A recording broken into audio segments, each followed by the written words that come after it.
Hi, my name is Nelson Baker. I am the Community Impact Director for Green Mountain United Way. My office is in St. Johnsbury. Green Mountain United Way serves 5 counties in Vermont: Washington, Orange, Caledonia, Essex, and Orleans. And we have our main offices in Berlin in Washington County, my office in St. Johnsbury serving Caledonia, Essex, and Orleans County. And we have another office in Derby Line, also serving that area of the state. Green Mountain United Way has 4 major initiatives: financial stability, healthy living, early learning, and basic needs. And we're here today to talk within the initiative of healthy living.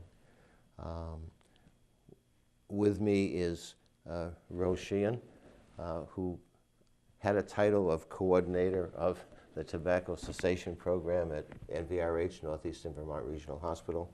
Now, same person, different title, coordinator of alcohol, tobacco, and other drug prevention task force. And we're very pleased also to have Rebecca Ryan with us. Good morning, Rebecca and Rose.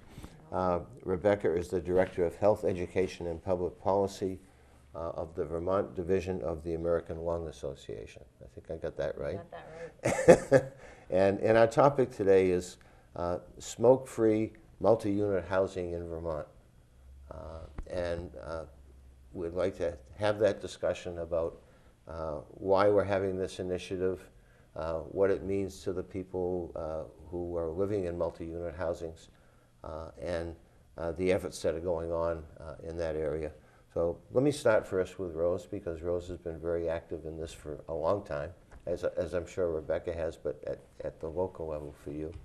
So tell me why this is important to what you're doing within our area. Okay, so of course you know, Nelson, that one of my favorite, one of the most important pieces of my job is tobacco. It's something I'm really passionate about. And for years, for at least the past 11 years, we've been working on educating people about the dangers of secondhand smoke and doing initiatives around adopting policies to reduce exposure to secondhand smoke. So we've worked with parks, we've worked with workplaces over the last few years. Last year we did an initiative for smoke-free parks across Vermont. And in this past year, we have now taken on this new initiative, which is smoke-free housing. And so smoke-free housing fits in perfectly with everything that we've been doing for the past 11, 12 years, which is to reduce exposure to secondhand smoke. And of course, that's important because of the dangers. We know secondhand smoke is the 3rd leading cause of death in the United States, preventable death. And that it's really harmful to people's health, especially children and elderly, or people who are sick already, who might have COPD or emphysema or heart disease, those kind of things. Mm-hmm. Rebecca, how does the American Lung Association, specifically the Vermont Division, get involved in this? So the American Lung Association is the oldest voluntary health organization in the country. Our mission is to save lives by improving lung health and preventing lung disease. And we do this through education, advocacy, and research.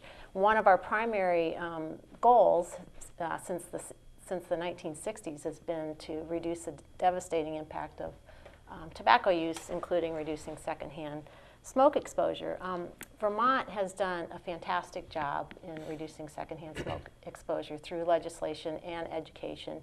In 1987, we were actually, I think, probably the first state in the country, maybe California came before us, but to ban smoking in most workplaces. In 1993, smoking was banned in most restaurants. And then in 2005, all restaurants, smoking was banned, and then smoking in bars and also private clubs was banned. In addition to that, the health department's been doing a great job of educating Vermonters about secondhand smoke exposure. However, these laws and a lot of this education has really been directed to protect adults. And as Rose said, kids and seniors are most vulnerable to secondhand smoke. Kids, unfortunately, are still being exposed to secondhand smoke in their homes and in their cars, and that's why we have really been working hard on educating folks about smoking, not only in their private homes, but also how their neighbors' smoke impacts them in multi-unit housing. Are you working under a federal grant of some kind? Yeah, well, we got started, the number one complaint to our office in Williston for years has been, calling us up and saying, hey, I bought a condo, I didn't know my neighbor smoked. I'm renting an apartment, I thought the building was smoke-free, what can I do about this? And for me personally, it was just really hard because I could listen, but I couldn't offer really any concrete steps to take because there's no laws protecting people from those things. So we were able to get some funding probably 5 years ago from the health department to create a website, and that website is smokefreehousingvt.org. So for folks that are interested in this issue, it's smokefreehousingvt.org, and it's got some great resources for landlords and tenants as well to help them, either talk about the issue or create a policy to protect everybody in the building. Currently, we have a grant from the health department that's a federal grant. It's a community transformation grant, and I can talk about what the Lung Association is doing, and then Rose, in addition to what's going on up here in the Northeast Kingdom. But this has given us the opportunity to really focus on folks that are living in subsidized housing, meaning government subsidized funds for moderate to low income Vermonters, because the rates of smoking are much higher in those populations. To provide technical assistance and support for both the landlords and the tenants to consider policy and help them implement it and enforce that policy. Mm-hmm. So that's it is we're in year 2, I think, of a 5-year, hopefully a 5-year grant. Rose, what's going on in our area? I know that you've been working with Rural Edge. Yes. Formerly Gilman Housing Trust. People are familiar with that name. We're getting now used to the new name. But what's going on with them, and what are you doing in that regard? Okay, so back in August, I reached out to Rural Edge because, of course, they have the most multi-unit housing in our area. And I learned that they also have a mini grant from the Community Transformation Grant, right? Mm-hmm. That's the title, mm-hmm. To work on smoke-free housing. So we decided, well, we need to partner together on this. And in talking to Lori Neely, the director, I learned that there was some residents or tenants at Mountain View Apartments mm-hmm.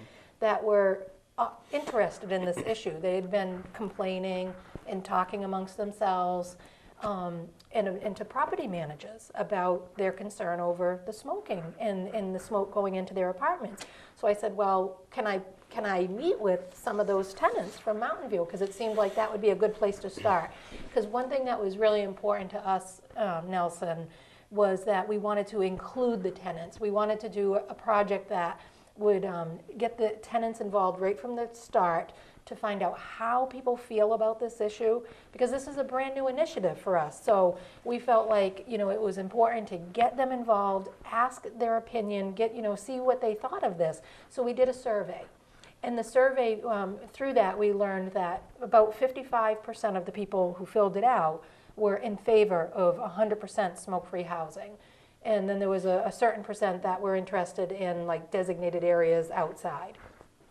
So that told us there was enough interest that we need to keep meeting with these folks. So we've been meeting with them once a month. We go to Mountain View, we have a dinner, and each month we educate them about secondhand smoke and the benefits of smoke-free housing, because each time new people will come.